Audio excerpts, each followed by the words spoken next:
it's Phil. Welcome back to the show. I'm here with Sky Jitani. Hello, Phil. Hi, Sky. And we got Drew Dick. How's it going, Phil? It's good. How you, Drew? I'm doing pretty well. How you, Drew? Huh? Good. It's not a tongue twister. How you, Drew? How you Just do? one syllable. How you, Drew? Do you have any? I had one request for the theme song, but it wasn't quite a serious request.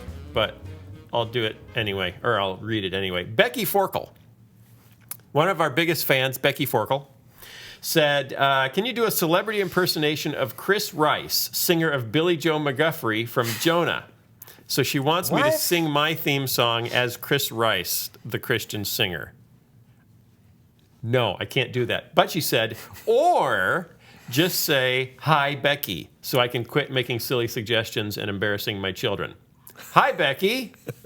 Hey, it's a podcast. What do you know? Hey, it's a podcast. And we got video. Hey, it's a podcast. So lend an ear. The Phil Fisher podcast starts right here. We'll talk to Sky. Hi, Becky. and Drew Dick, too. Hi, Becky. And your kids. Instead of Christian, who was here last week for you. Woo! Hey, it's a podcast. So lend an ear. The Phil Fisher podcast starts right here. The Phil Fisher podcast starts right here. I think going forward, instead of people requesting voices for the podcast theme song, they should offer dedications. Oh. This theme song will be dedicated to my dog. Would there Alfie. be any money A involved? deceased relative. Possibly. I think people should bid on what I should sing about for the theme song. Bid. Yeah, and bid. Where would this money go? To the podcast. We have to. That's how we fund the Yeah. podcast. Well, we're actually in the works with that. We're trying to figure out how to It's fund coming, the podcast. people. We'll give you an announcement soon. Oh, man, because, we're not doing this for our health. This is hard work. What are we doing this for? I thought we were just entertaining ourselves. There's that. And so you can play with your phone. It's not a phone. Well, you have It's Taco the Bell. Taco the Bell, and now By the way, Frito, the sound effects board. for those of you who are watching the video, my phone's acting up on me. We had a fan of the podcast create an image. I don't know if you can see this on my phone, but now my Taco the Bell now has an image of Taco the Bell on him. Yeah. Oh, it just went. It's appropriate. That's kind of like Inception. Yeah. It's it's a wheel within a very wheel. meta. So it's an image of my phone with a bell on the screen wearing a sombrero. Okay. And it says ding. So we got some Technology's gone too far. We've got some big news in Christian media. Left Behind movie? Well, there's that. There's that. The CT reviewed it, right? Yeah. Yeah. My favorite line from the review was who reviewed it? I don't know who it was. I forget. He said that we tried to give it 0 stars, but our computer system wouldn't allow it. so they had to give it half a star. Wow. I have heard a few reviewers say it's actually worse than the first one. It's worse than the Kirk Cameron one. That's pretty hard to do. That's kind of stunning. That's an achievement. Anyway, that's not the news, though. The news I want to talk about is, Mark Burnett. You know who Mark Burnett is? Carol's husband? No, he's not Carol's husband. Do you know who Mark Burnett is? I know the name. Drew, you're staring at me like I'm crazy. Isn't he Canadian? He may be. I don't know. Is he? Is Mark Burnett Canadian? I don't think he's. Oh, now I'm really embarrassed for not knowing. He's the producer of Survivor. He's the producer of The Voice. He's the producer of Shark Tank. And he's also the producer of The Bible, the miniseries. Not the Bible. No, the mini. The Bible, yes. the miniseries. Okay. On History Channel. Yes, I know which who he is. broke all Yes. sorts of records. He's married to Roma Downey, who was the Touched by an Angel. Pretty Angel from Touched by an Angel, and Mary from The Bible. Is she Irish? The miniseries. Scottish, She's Irish Welsh? or Welsh or something. I think she's Irish, actually. She has a nice lilt to her voice. Because the Virgin Mary was Irish. Well, Which according is to the Irish, she tradition of was. the Irish Catholic thing and their fascination with Mary. There you go. So They did Son of God, too, and right? they're married. Mm-hmm. Yes, and Son of God, the movie version Yes. of the TV With series. the really, really good-looking Jesus. Yeah. The soap opera Jesus. Portuguese soap opera. Portuguese. Ugh. That means marvelous. a door full of geese, doesn't it? Something like Portuguese. Walk through my Puerto de la Geese. Anyway, so that did really well. Obviously, Survivor's done fairly well. The Voice has done fairly well. Shark Tank has done fairly well. The Bible thing did very well. So they're kind of hot. And they seem to have a connection with the faith audience that Hollywood has become very fascinated with after movies like, The Son of God and God's Not Dead and whatever else. The Kenner Brothers movies, you name it. So the faith thing is big. So they just announced that MGM Studios is buying 51% of their company. The company where they produce all their stuff. MGM's the one with the lion, right? MGM's the one, lion. Yeah. Leo the Lion, I believe is the name of the lion, MGM. Metro Golden Mayer is the MGM. They're all dead. None of them are involved anymore. Metro, Golden, and Mayer. Actually, Metro wasn't a person. That was just a name. There was 3 different companies that came together, but that's a different story. Is the lion dead too? The original lion is now, I think, on the floor of the conference room at Bearskin. MGM. Okay, yeah. He's just CG now. So, but they're very interested in the faith audience, and they've handed Mark Burnett United Artists, the old United Artists label. They make the James Bond movies. MGM does, yeah. And I think they put United Artists maybe on a few of them, maybe the old ones. I just remember watching all my old VHS collections. Do you know who? Of Bond. Here's a quiz. Do you know who the last person they handed the United Artists label to try to revive it? It wasn't you. No, it was not me. Okay. And it wasn't Drew, and it wasn't Bill. It wasn't anyone in this room. Oh, okay. Tom Cruise. Shut up. No, they did a huge what deal did he do? 10 years ago with Tom Cruise. Very little. It didn't work. It didn't work at all. So they put the label away again, and now Mark Burnett is going to take a whack at it. So they went from Scientologist. Yes, but they've also announced that not only do they want to do faith stuff, they're all into the faith thing together collectively, but they want to launch a faith-targeted cable network of some kind, except it wouldn't be cable. It would be called an over-the-top network, which means internet-based, internet-delivered network for the faith audience. So on-demand streaming content online. Yes, but it would have MGM and Mark Burnett and Roma Downey behind it. Okay. Which automatically kind of puts it ahead of anything else. Does that mean just utilizing existing shows and material that they've developed? I don't think so, because they don't have that much stuff. They have the Bible. They need to, well, yeah, you can show that a few times, and then you need something else. So they need new stuff. So here's what I think. I think the Phil Vischer podcast should be on the Mark Burnett network, like, late night TV. And you pointed out that it's streaming, so technically there's no schedule. It's late night somewhere. But come on, how many people watch Stephen Colbert live, like right when it's on? I tape it. I watch it the next day. But it's late night. Well, it's 10 o'clock. It's the same idea. It's the tone and the. It's the tone and the fact that the lighting behind you is usually blue. If it's meant to be, see, like if you look at a morning show, the lighting is pink to yellow. If you look at a nighttime show, the lighting is blue in the background. Right. That's how you can tell that this is a late night show. Well, I think the majority of people who engage this show don't actually watch it; they listen to it, so they wouldn't know. It sounds blue. It sounds blue in the background. Okay. There's blue noise in the background. If you are out there, if you know Mark Burnett, how many of you, just raise your hands at home, how many of you personally know Mark Burnett and or Roma Downey? I see that hand. Okay, you. All right. Your job is to go to them and say, have we got a show for you? Which is a VeggieTales reference, but that's not the show. So then they'll say VeggieTales, and you say, no, wrong show. Even better than VeggieTales. Phil is your podcast. Phil, what we really need to do, and maybe Bill, our producer, can do this for us, or director. Some flashy graphics to get their attention. We need to get Mark Burnett's Twitter handle. Yeah. He's got to be on Twitter, right? Oh, sure. And then we need our listeners you don't exist if you're not on Twitter. to tweet the heck out of him. To tweet the heck out of him, and don't you think that might annoy him? No. Annoy him into a deal. Yeah, once he sees the brilliance of this show, then he'll be so grateful. Like the widow the persistent widow? Persistent widow. We become the persistent That's widow? That's right. And so it's biblical. It's biblical to annoy Mark Burnett. If she had just kept on tweeting, then God would have answered her prayers. Right. If she'd only kept on tweeting and retweeting and retweeting. Right. And retweeting. So, audience, we need a name for our audience. If you pray followers. over Twitter and then you retweet it, have you prayed it again? You know what they say? No. God answers an email. What? I don't think he's on Twitter. Who said that? I saw it on a church sign one time. Isn't that terrible? God answers in email? No. Email. Email. Oh, Email. Knee.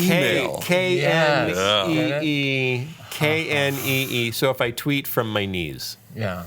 then okay. Or if you retweet someone who's really spiritual. All of you works too. avid listeners or viewers, people who listen and then close their eyes sometimes and then open and then watch and then listen again. If you're good friends with Mark Burnett, tell him we have the show that will anchor his new network in late night better than Jimmy Fallon. For the faith audience, anyway. Maybe. Or maybe not. A match made in heaven. There you go. Let's see it happen. Ben Affleck is mixing it up with Bill Maher. Did you see that? Yes, I did. Some sparks flying. Yeah. You don't mess with Batman. Yeah. He was angry, too. So, he was angry because of Bill Maher saying terrible things about Muslims, kind of linking the whole faith to the Islamic State, right? Well, it's a bit more complicated. It almost can't I oversimplify things for the benefit? Well, that was really what the debate was about. Was they felt Bill Maher was painting Islam with a broad brush and being unfair to the more moderate Muslims who occupy a lot of the world. And he was just saying, though, I think he was saying there's just connective tissue. There's connective tissue. That's what he said to Charlie Rose like 3 different times. No, Charlie, there's connective tissue. To which Ben Affleck said, what did he say? I haven't watched it. You haven't watched it? You're bringing it up? You probably should have watched it. You brought it up. Yep. I didn't bring it up on the podcast. I brought it up to you saying you should talk about this on the podcast, assuming you would do your due diligence. I read a text. I read a transcript of it. Okay. I did. And well, what you didn't probably get from the transcript. He said your words are ugly, I believe he said. What you probably may not have gotten from the transcript is that Bill Maher and who is his other guy? Sam Harris, another Sam Harris, very who's prominent one of the four atheist. horsemen. That's right. He's of the atheist They apocalypse. were both very calm and calculating in their critique. And Ben Affleck was very emotional, and really, yeah, he was very stirred up about the whole thing. Does he have some close Muslim friends? Well, I think what it did is it offended his more liberal sensibilities. That say we shouldn't be against anybody. We shouldn't say anybody's. Don't paint anyone with that broad brush. And what Bill Maher and Sam Harris are trying to say is, no, you know what? We're not talking about people. We're talking about ideas. And these ideas that are held by a lot of Muslims, not most, but a lot, are bad ideas. And they need to be criticized. And we need to recognize that these ideas are more prevalent in certain Muslim countries than they are in non-Muslim countries. And that was... So you watched it? I did watch it. Was Bill Maher rattled at all? Or no, he didn't. He was actually pretty calm. He was very calm during the whole thing. Affleck was pretty heated. Yeah. Interesting. He accused him of being Islamophobic or something. Yeah. Yeah, and even racist. He said it's like saying you're a shifty Jew. Was the quote? Yeah, and I don't think Ben Affleck has his Muslim ducks in a row because he well, who does? Islam is not. Are there Muslim ducks? I'm sure there are. Okay. They're the ones. Never mind. Never mind. See, wow. So this close. We came right up to the edge and then we pulled back. That's impressive. I mean, Islam is not a race. It's not an ethnicity. Yeah. I mean, there are Muslims of all races and ethnicities. Now, what and about backgrounds. Jewish? Is that a race? That gets complicated. That's both. Yeah, race and religion. Yeah. What about Christian? Is that a race? No. What about Irish Catholic? Is that a race? I don't know. There's some people who think race itself is not true, is not a real thing. It's Race just kind of a construct. Social construct, right? Dang. So what did we learn from the Ben Affleck, Bill Maher There was a interaction? really good piece, which I should have been prepped for and pulled up, that came out just today on the Daily Beast. We've been talking about this for 5 minutes. I think that you probably could have pulled it up I could in have that time. pulled you up. I will say this. I think what was interesting, at least to me, is that you saw two sort of factions of liberalism fighting each other. Okay, there's one saying, we value freedom of speech, human rights, that kind of thing. And then the other side is saying multiculturalism that says you can't look at another culture and say that mine's superior or that culture has flaws. Right. I've argued with liberals who will, voraciously defend, that's probably not the right word, female genital mutilation. Because they say that's their culture. They've been doing it for hundreds and thousands of years, whatever. And so you can't make a value judgment about another culture. And I think that's kind of where Affleck was coming from, whereas Maher and Harris were saying, no, you can. We have to be able to evaluate ideas and adjudicate between them. And I think this came up in this conversation, but someone said of Bill Maher, well, you're being intolerant. And he said, yes, as a liberal, I'm intolerant of intolerance. And that's sort of the rub, is some liberals want to say, well, we've got, like you said, we have to accept all cultures as valid and not impose our views on theirs. Right. But Bill Maher is saying, well, wait a minute. Some ideas liberal democracy wrong. has things like freedom of religion, freedom of speech, equality of women, on and on. And these cultures that don't value those things are wrong.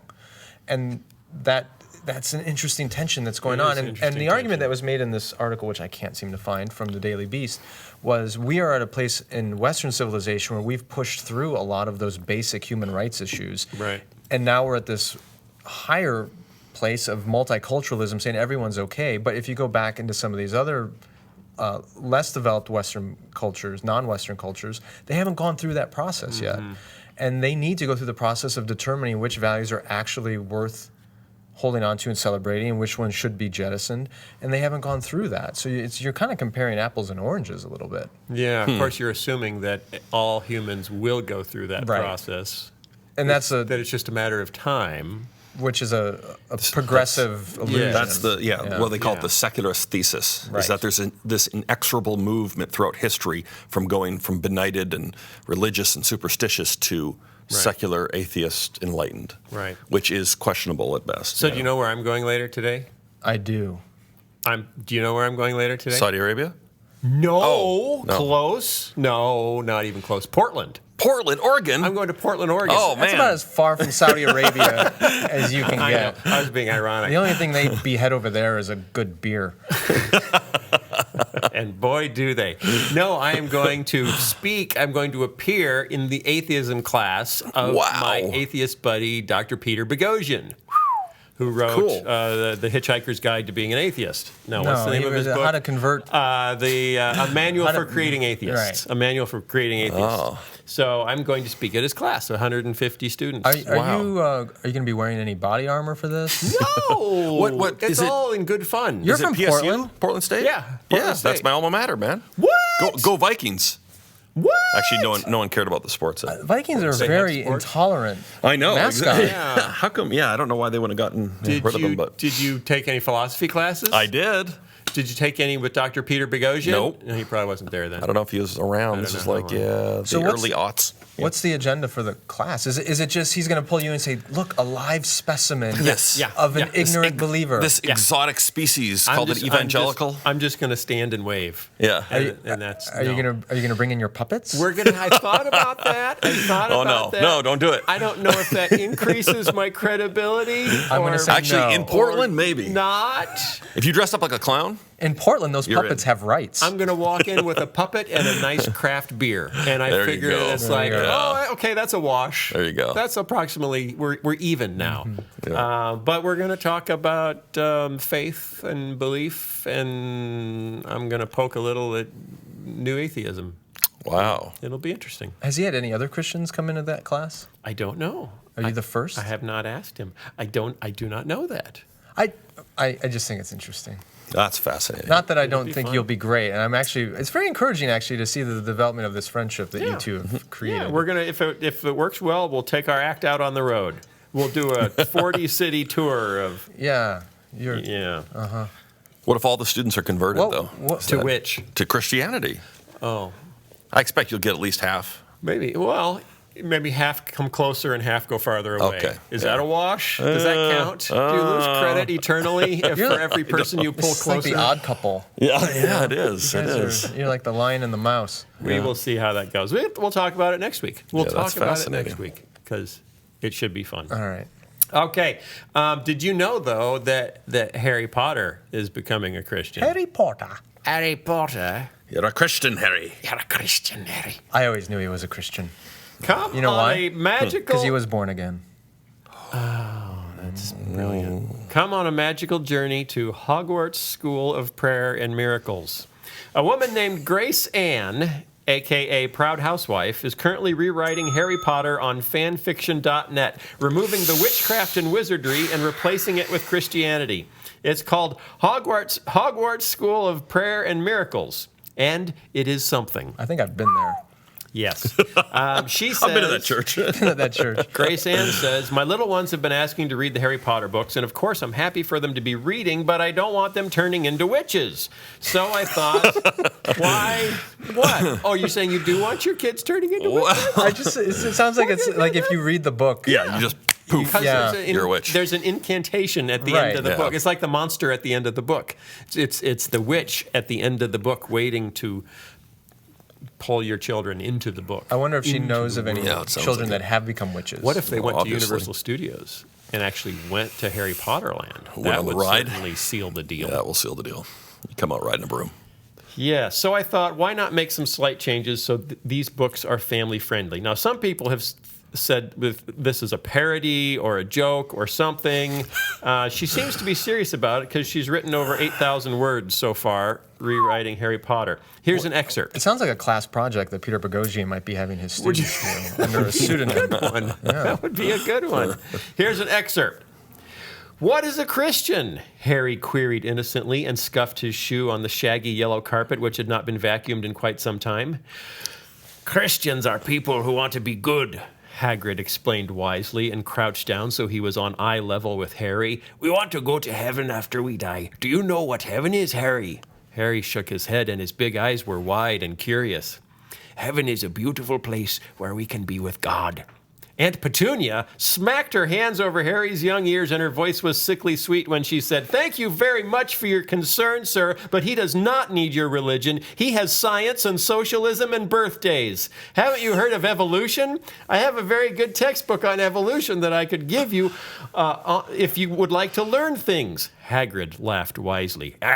Evolution is a fairy tale. You don't really believe in that, do you? Yes, I do, Aunt Petunia screeched. Well, then prove it. Aunt Petunia could only stare at him, and her big mouth hung open dumbly. Here she was so educated and always demanded that Christians prove what they believe in, but she couldn't even prove her own religion. It was then that Harry knew who the smart one here was. The Christian who flew in on a motorcycle. I'm on a flying... Well, maybe he does, because you know how they go to Hogwarts in this one? How? They pray. They pray their... And then they click their heels together? No, that'd be magic. No clicking. Not if they're praying at the same time. No clicking is necessary. Are you saying something more happens when you pray and then click your heels? You could try, I don't know. I don't think so. I think you've got to go backwards. Have you read the whole 8,000 words? No. Sounds like you have. No, I just, I'm reading what other people read, and they're probably misreporting. Yeah. So you can apologize next week. Yeah, so I can apologize. Some speculate that the story is parody or satire, but 7 chapters deep with 7,600 word count, that's quite the dedicated parody. Now, people do this a lot, though. There are a lot of fan versions of stories, right? So that's not unbelievable that someone would do that. When I go see, when there's a movie that I've really been anticipating, and I go see it, and I come away horribly disappointed, my way of coping with my pain is writing fan fiction. I actually go home, and usually that same night I'll stay up late and I'll rewrite the movie. What? I will do a new treatment of the movie about how it should have been done. I have a couple of these in my files. Really? Yeah. Wow. There's something wrong with these guys. Now, have you ever done that to a VeggieTales video when you've gotten to the end? No, because I haven't been that passionate in the first place. Oh, about the source material? Well, no, about the anticipation of the movie. Oh, okay. See, it's the crashing and destruction of one's expectations. So it's a response to an emotional letdown. Exactly. Which no VeggieTales video has ever let you down emotionally. So that's good. Thank you. Low expectations, low disappointment. What? No, It sounds like Grace Ann is doing the exact same thing you did. She went and read Harry Potter and said, a.k.a. the housewife. This could have been better. Yeah, this could have been better. I'm going to make it better. Put some Jesus in this. Do you think that, do we do anything wrong when we do it? I mean, it's fan fiction. Most authors are fine with it. She's not trying to sell it. No, she's not trying to sell it. She is significantly changing the intent. Sadly, I think there'd be a huge market for this kind of treatment. I think she's got a tiger by the tail there. Yeah, but she can't. She'd have to change everything to legally be able to sell it. So why she'd get slapped with a big write her lawsuit. own? What would be the hardest thing to change in Harry Potter to make it Christian? Well, the trick would be, and I've struggled with this. If you look at Narnia, for example, is she going to do a version of Narnia? Because that might turn them into, witches or wizards or any magical lions. That's Christian magic. It's totally different. Right. See, Christian magic is different. Yeah. And the trick is, if you want to write fantasy, writing Christian fantasy is hard because fantastic elements tend to come from the supernatural end of the scale, unless it's in more science fiction. Unless you're doing science fiction and it's entirely based in technology, but people love more fantastical elements. People love monsters and magic and superpowers. It's because they can represent core human conditions in a really entertaining way. But even superpowers, it's hard if your audience wants a very literal view of a Christian worldview for their kids. It's very hard to justify giving anyone a superpower. Well, that's why we have Bible Man. He didn't really have superpowers. He had a super suit, didn't he? Yeah, super suit. That's about as far as we can go. That's as far as we can go into fantasy is, well, look at this outfit. I think that's... Look at this. Look what I'm wearing. I think that's interesting that historically, I think evangelicals or even many Protestant Christians have not done a great job of writing really, really good fiction. Yeah. Catholics, on the other hand, have a great history of fantastic fiction. Right. But they have superheroes. Well, they have superheroes, but they have something else which a lot of Protestants don't have. Is that what Mother Superior is? Is she like a superhero? She's like the head of the Justice League. Yeah, I love that title. And under those nuns' habits, it's it's all like golden ropes and invisible airplanes. Really? So did not know that. Anyway, the Catholics have something which Protestants don't, which is a sacramental worldview. What does that mean, Sky? Well, if the Catholic understanding of the Eucharist, for example, or communion, is that the bread and the cup can at the same time be the bread and cup, but they can also be the body of Christ and the blood sounds of Christ. kind of magical. That's kind of magical. It sounds very magical. And so the idea that what you see or experience on one level can have deeper meanings and be multiple things at a time, then when you take that worldview and you put it into literature, it means you can have stories about good and evil and dragons and wizards and witches and all that, and they can represent something truer on a deeper level. Yes. Yeah. Whereas with Christians, we want everything to be on the surface literal, meaning Protestant evangelical Christians. So you can't have a story like Harry Potter that taps into something in the human condition. You have to literally have Christians and prayer and churches and Bible and all. It has to be one-dimensional. Right. And that's something that the Catholics do a much better job at saying, no, things can have multiple dimensions of meaning. C.S. Lewis was Anglican. Which was very sacramental in its worldview. And Tolkien, who influenced him greatly, was Roman Catholic. Right. Oh, Chesterton was Catholic. Catholic, George MacDonald. Catholic. Wasn't he Catholic? George or MacDonald. Anglican? I forget. But he wasn't. He wasn't like American evangelical. Wasn't that's for sure. Methodist or no. So I think that's part of our problem. So what do we learn from this? What do we learn? Hey, Drew, you're a writer. Yeah. You wrote about tigers, and I think it wasn't a literal tiger, right? No, that's right. It was a metaphor. Maybe that's why it's not selling as well as I hoped. No, that's because of the world being the way it is. Well, no, I think you're right, Sky. It's like if you're not comfortable with symbol and allegory, it's hard to make great literature, right? And T.S. Eliot called this the objective correlative, that in every story you have the objective correlative. You have to have an object that correlates to something else. Wasn't that a ship in Star Wars? It did 13.6 in the Kessel Run. That's right. But you don't want to just have fiction that is so on the nose where you say exactly what you mean. You know what I mean? But then how do they know it's you Christian? Stand in, exactly. Well, and so ambiguity is always to risk, right? If you're using symbol. That's what you see in so much evangelical artistic endeavor.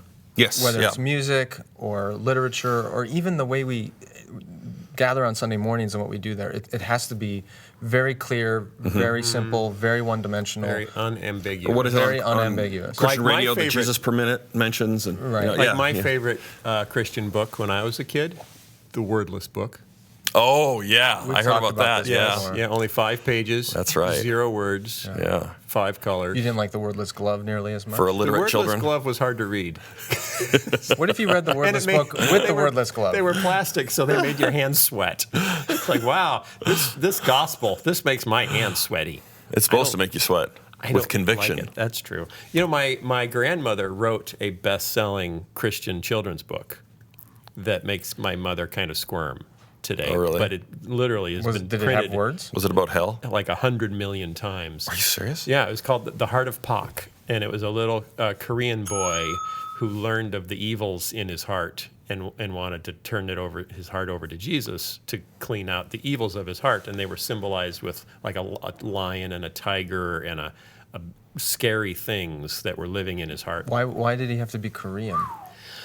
Because it was an international book. Oh, I thought that your grandmother just had and because it was right chosen. after the We're going to Korean take this little War. boy and make him ethnic because we think that it was set better. in. It was set in the mission field. I see. So the missionary came to him and then told him about how he could clean the evil beasts out of. Was the missionary white? Of course.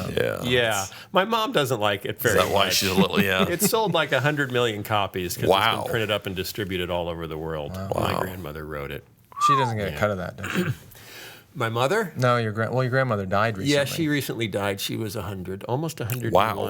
And anyway. Phil has pretty crazy. Some serious, gene pool. yeah. I'll be making puppets until nobody cares anymore. Mission accomplished. Oh, Sorry. You have a rim shot Set on your new himself sound up effects for that. board? Okay. Yeah. Do you know, Drew? Do you know who Frank Schaeffer is? Oh, do I ever? And do you think of him as Frank Schaeffer or Frankie Schaeffer? Frankie. Yeah. Even though he's like twice my age, but he's Frankie. When I was a kid, when I was in high school, he was writing books as Frankie Schaeffer. He was, in fact, co-wrote books with his dad. And his dad is? His dad is Francis Schaeffer. Or was? Who is Francis Schaeffer, in a nutshell? Late, prominent Christian thinker, kind of, I don't know if you'd call him a philosopher, but he wrote philosophical material. And he sat very, in very Switzerland? prominent. Yeah, and L'Abri. he founded the L'Abri Society that still has chapters all around the world. How Then Shall We Live? He was a critic of the secularization of the West. Yeah, and he wrote books with, didn't he write books with C. Everett Koop? Yeah. So he had kind of two Whatever phases. happened to the human race? Right. Early on, he was very philosophical and had a really, I think, great critique of what was happening in Western culture. But then in his later years, he became one of the premier culture warriors and fighting things like abortion and those issues and kind of got very politicized. Even helped found the moral majority, if I'm not mistaken, right? So people kind of see two different phases of Francis Schaeffer. Yeah, I see the one kind of in the lederhosen with the weird little hobbit beard sitting around in Switzerland. Smoking his pipe. Yeah, smoking his pipe and debating with students. Philosophizing. Like he was a guru, like he was Yoda sitting there on a stool with students. No, he was definitely that, though. I think that would be so much fun. To be Yoda or to go visit Yoda? To be Yoda, to have that kind of the thing out in the Alps and enjoy a great community with interesting young people. And anyway, it was a cool ministry. Wouldn't that be great? Let's do it. So he had a son. He had a son, Frankie Schaeffer, which I think that ticked him off. That was the beginning of the problem. I think. Yeah. Oh, so man. Frankie. Who's now Frank, no longer. Don't call me Frankie. Is he not Francis? No, he's Frank. He is just Frank Schaeffer. Frank Schaeffer. He's not That's his pen Francis name. Schaeffer Jr. or the artist formerly known as Frankie Schaeffer. He's just Frank. Frankie Schaeffer. And to be honest, he's quite frank. Yes, yeah. So, because he kind of turned on his dad about, like 10 years ago? Wrote a book that was pretty critical of his... certainly of his upbringing. Yeah. He clearly has daddy issues. Yes. It's got some it's issues. A big shadow to live in. He now blogs. This is a blog post he wrote for the Huffington Post, which happens to align with the theme of his new book, available now on Amazon. What's needed to save the dwindling church is a new paradigm, the embrace of atheism as the true religion and religion as the true atheism. Wait a minute. The way to save the church is to embrace atheism. As the true religion and religion as the true atheism. Okay, stick with me. Why don't you get it, Sky? I don't get it. A little slow. Belief in Jesus is getting harder to do, air quotes, when deep down we all know that the Bible is fading away into pre-science irrelevance. So, That's our opening premise. That is just since we all completely untrue. We all know that demographically. Sky, we all know that. All of us know that. What matters, I like the notion that the Bible is pre-scientific, because it just makes you want to ask, so when did science start?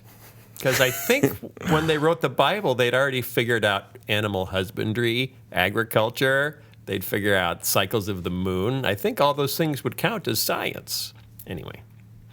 What matters is not method of how you do church or theology. What matters is honest relationships. To build honest relationships with people who want to meet in churches, what we need is a new level of honesty. And that honesty has to start with pastors admitting that they don't find belief any easier than anyone else these days. Science is the iceberg the church strikes again and again. Deal with it. Science can't be addressed by opening another food pantry or thumping the Bible a little harder and screaming words like inerrancy. Science can only be addressed by all sides in the religious debate, admitting that religion is a neurological disorder and that faith is the only cure. We've heard that before. Well, but this is a whole different twist. Yeah, faith is the cure. Is the cure for the neurological disorder of religion. What's needed is, and this is where he starts, he's saying something rather original, but so original that I'm not sure that it's logically consistent, or cohesive. Yeah, some things are original because no one's been dumb enough to try them before. What's needed is a new generation of leaders who embrace the paradox of faith while dwelling comfortably with unfaith. As I put it in my new book, Why I Am an Atheist Who Believes in God. Can I just read the title of his new book again? Why I Am an Atheist Who Believes in God. Well, just keep reading. You'll see it again. How to give love, create beauty, and find peace. I can't objectively describe reality because I'm trapped in the moving target we call time. That's what the word evolution means. It means the moving target we call time. The very fabric of the universe is unknowable and stranger than we can imagine and has a message for us. Climb down off that high atheist, religious, or agnostic pedestal. Until more people leading churches describe themselves honestly as atheists who also believe in God, fewer and fewer younger people will take the church leaders' faith claims seriously. So until you make a profoundly illogical statement, people won't take you seriously. Young men and women being raised to know that the truth claims of both social justice progressives and fundamentalists are bogus. Young men and women now know that. They know this because we're entering the age of quantum uncertainty. Oh, I hit the wrong button. You're pretty good at that. Yeah. You want to try that again? Yeah, I do want to try that. Okay. Again. They're entering. Hold on. We're entering the age. We're entering the age of quantum uncertainty. What you just said is one of the most insanely idiotic things I have ever heard. At no point in your rambling, incoherent response were you even close to anything that could be considered a rational thought. Everyone in this room is now dumber for having listened to it. I award you no points, and may God have mercy on your soul. I mean, honestly. That was perfect. That was perfect. That made no sense whatsoever. No, wait a minute. It's going to make sense in just better. a second. It gets better. We are in the era of the multiverse, the meta-universe, a hypothetical set of infinite or finite possible universes. That was the word right there. Well, go back a little bit, rewind. Meta-universe. No, is a what? Hypothetical. That's the part that gets me. He's just making this up. He's pulling it out of nowhere. If we're in a multiverse reality, then our laws of physics only apply in our particular bubble, not everywhere. This is bad news for physicists, not to mention for theologians. On the other hand, if we are in a multiverse, this is bad news for rationalists too. It means that in a multiverse of infinite possibilities, anything can happen, including God manifesting itself in Christ. The concept of other universes has been proposed to explain how our universe appears to be fine-tuned for conscious life. If there are an infinite number of universes, each with different physical laws, some of these universes would have the combination of laws that are suitable for the development of matter, stars, and planets that can exist long enough for life to emerge and evolve. While the probability might be small that any particular universe would have our conditions for life to evolve, this does not require intelligent design as the only explanation for the conditions in the universe. On the other hand, Okay, hold out one hand. That was on one hand. I don't want to. This is on the other hand. Well, the probability might be small that any particular universe would have a virgin birth and a resurrected deity. If there are an infinite number of universes, some of these universes would have the combination of laws where a Jesus might walk out of a tomb. It's not about answering doubt. It's about admitting that doubt and faith not only can but must coexist, because it turns out anything is possible. That is the only way we can speak to the new multiverse generation. So, in other words, I don't know if everyone listening understood what you just read, but in a nutshell, I don't know if I did. In a nutshell, for a long time, people have been debating whether or not there's a God, and if there is no God, then how do you explain the incredibly ordered universe we inhabit? Yes. The atheist current explanation of this is because there are actually an infinite number of universes with an infinite number of variables. So it changes the probabilities, and sooner or later you were going to hit the lottery and get a universe where life could exist. Which is where we are. Which is where, of course, we are, because where else could we be? But the unintended consequence of believing in a multiverse like that is now, as he's saying, anything and everything is possible. And which atheists means who promote this would say there could be a different version of you in a different universe. There's a different version of me on Friday nights. So now we're getting into like antimatter, Spider-Man wearing his black Spider-Man costume and dancing crazy just somewhere else. See, I'd like to remind Frankie, though, that in this bubble, in this universe, he goes by Frank. Frank. Self-contradictory statements still cancel each other out. So you can't say I'm an atheist who believes in God. Well, in another universe. This whole blog post may have made perfect sense. That's the thing. You know, I've seen this before, actually. There was a documentary a few years back called What the Bleep Do We Know? And these people claimed... Was there really bleep? It was called, What the Bleep Do You Know? I'm not bleeping anything. It's just, it was bleep. And it was a similar sort of tack. I mean, even it was more coherent than this, but it was still total nonsense. But, you know, ostensibly mining quantum physics to make philosophical and theological claims. And it was similar to this, like we can't know anything because, you know, there are all these universes and reality's so funky that we can't make any statements that are, but then of course they go on to make all kinds of statements that are basically warmed over New Age beliefs. Anyway, so this is something that some people have said before, maybe not the most credible people, but Frankie's brought it to new lows, I would say. It occurs to me that because of the way media works nowadays, your only hope at getting attention is to just say something bizarre. That's absolutely true, which is sad for those of us who are trying to actually make rational points. You can't just be consistently reasonable. The post that Frank wrote after this one? Yeah, tell us about... You know, it's really his only chance of getting attention is either writing what you just read or swinging around naked on a wrecking ball. Those are his only options in today's media Miley world. Cyrus? Yeah. Okay. So I'm glad he chose the one he did, actually. No, Are you? Yeah. Are you really? I am really. You know, if I wasn't a Christian, I'd call him a nut job. But I am, so I'm going to resist, glad okay? that you're not... You hear me restraining myself? Okay. No, but he wrote another post. There was an article on Christianity Today. He responded to an article on Christianity Today that was a column written by an outside contributor. Right. It was not... It was written by Ed Stetzer. It was written by Ed Stetzer, who is the most prolific tweeter in the Christian world. He convinced me to tweet once. Really? Just once? Well, you've kept doing it. He was on my case for not tweeting, and he sat down with me at a breakfast bar. Was he tweeting while you had this conversation? Yeah, he was. Probably, at a Hampton Inn in Phoenix, Arizona, and said, Sky, you need to tweet. Sky, why aren't you tweeting? I asked him, how does he talk? What about pastors that don't tweet? He says they need to go and repent, log on to Twitter, and open an account. Okay. Yeah. Anyway, he wrote he's a good guy. Column, and he was focusing on that he just realized the son of Tony Campolo had kind of wandered off the ranch theologically, Bart Campolo, and was now a humanist chaplain, you know, and he had to wrestle with, Ed Stetzer had to wrestle with, you know, is that a reflection of Tony, you know, and his wife as parents? No, we shouldn't go there, you know, and Frank, formerly E. Schaeffer, Like Wile E. Coyote. Yeah. Frank E. Schaeffer. That's good. What if his middle initial is E? That would be great. That would be It'd make a lot more sense. Kind of went off on that and said, "Oh, you're just, you're pretending to say that's okay, but you're really, you fundamentalists. You want to brainwash children. Yeah, you want to brainwash children." My favorite line, "Don't steal my thunder." Then he went off and said, He said, if the editors of CT, and I'm almost quoting verbatim here, as best I can remember it, had their way, they would be beheading people, showing the clips on YouTube just like ISIS. And he said that the only Well, that's difference completely fair. between us, the Christianity Today editors, and ISIS is that we dress better.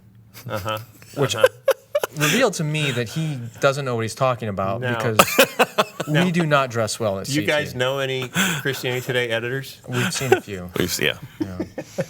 I hear their footsteps. They're upstairs. Both Sky and Drew are, in fact, Christianity Today editors, the same people that Frank E. Schaeffer believes, if they could get away with it, would be beheading people. Would you behead me? No, Because we're no. videotaping. Yeah. Did And I not do you, because we anything? need a cameraman. Yeah, not you. And put it on YouTube.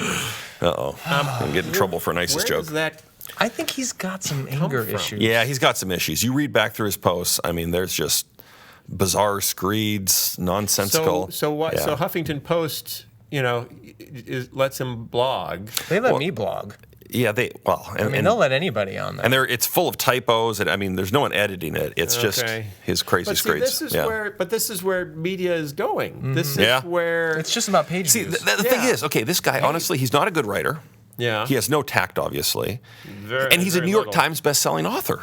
Which means it's not really that significant anymore. Well, he's an Why incredibly aren't we? shameless self-promoter. Why aren't we New York Times Exactly. bestselling authors? Well, I think it's No, an I want inspiration to the answer, kids Drew. out there. You can, if you are just crazy enough, Really? and you're willing to ham-fistedly self-promote yourself all the time, And- and you read his post, every third line is like, My if you book. go and buy my book, and in big red letters. Or if you, take $200,000 from your own church and buy your way onto the New York Times Yeah, bestseller which list. Frank Schaeffer did not do. No, but no, other no. People have done. Yes. So there are So ways. there are the whole- different routes to success, kids. Yeah, the New York Okay? Times best-selling author title thing is not quite what it used to be. That's a good point. Picking up from there. Sorry, yeah. A story in the Daily Beast talks about the $1 billion a year right-wing conspiracy you haven't even heard of. This is heard of it. terrifying. This is I terrifying. like this Have you heard of the $1,750 per person gathering, which starts Thursday in Orlando, Florida? Probably not. But if you're female, one. That's pretty much what it costs to go to Disney World.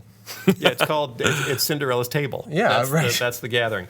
Probably not, but if you're female, gay, non-Christian, or otherwise interested in the separation of church and state, your life has been affected by it. The gathering is a conference of hard-right Christian organizations and, perhaps more important, funders. Most of them are not household names, at least if your household isn't evangelical, but that's the point.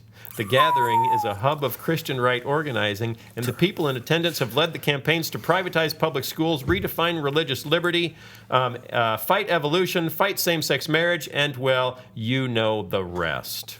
What's funny about that list is none of them have been very successful. So they're raising this alarm about.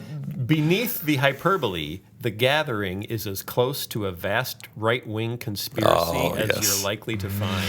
You know what I love about these stories? I mean, they come around in left-leaning secular media outlets all the time, right? That there's this simmering right-wing conspiracy that you don't know about that's just about to take over your life a gajillion dollars and make you The say Illuminati Jesus is or Lord. something. And I don't know.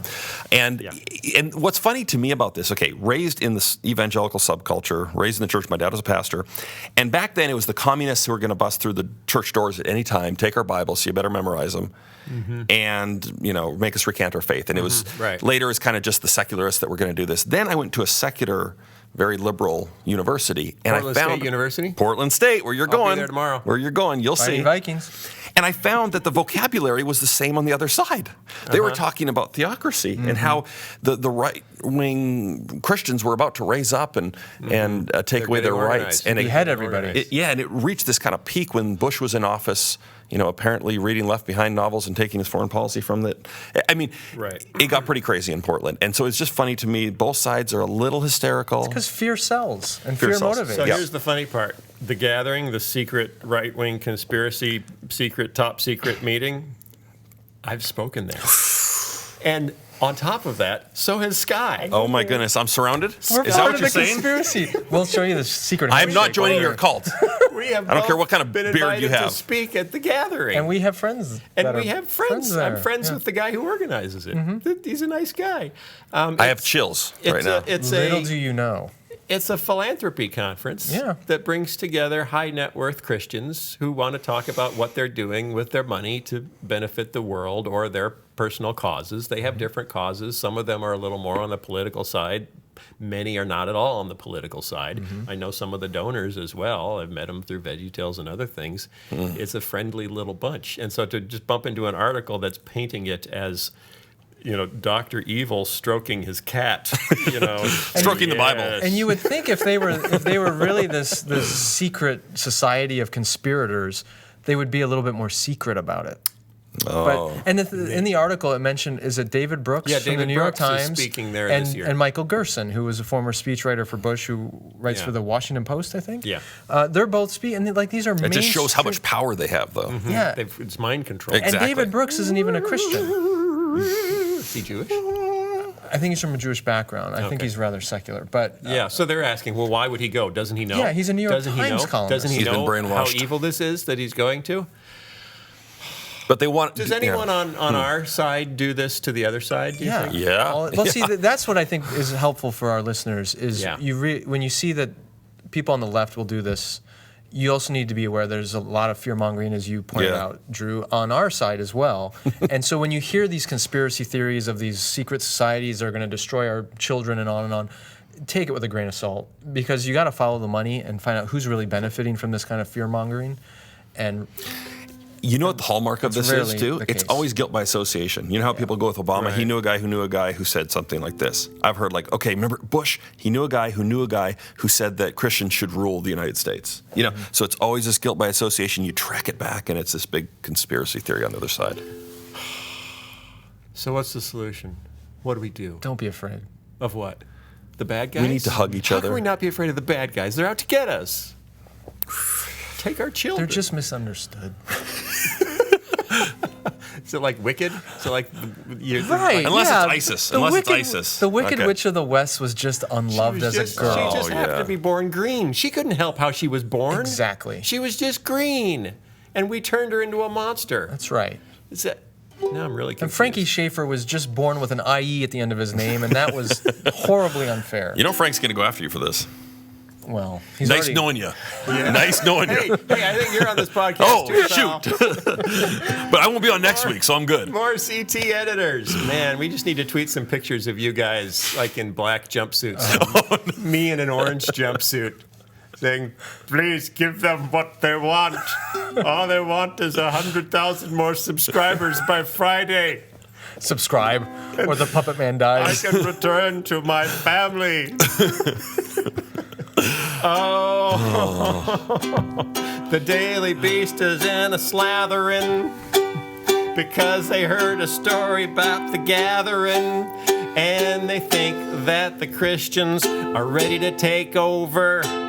They think we ought to stop, we ought to roll over and admit that we want a theocracy to replace our beloved democracy. And we want Harry Potter to convert, so we're writing fan fiction that's as good as dirt, so that our kids won't turn into witches or Democrats. Which one is worse?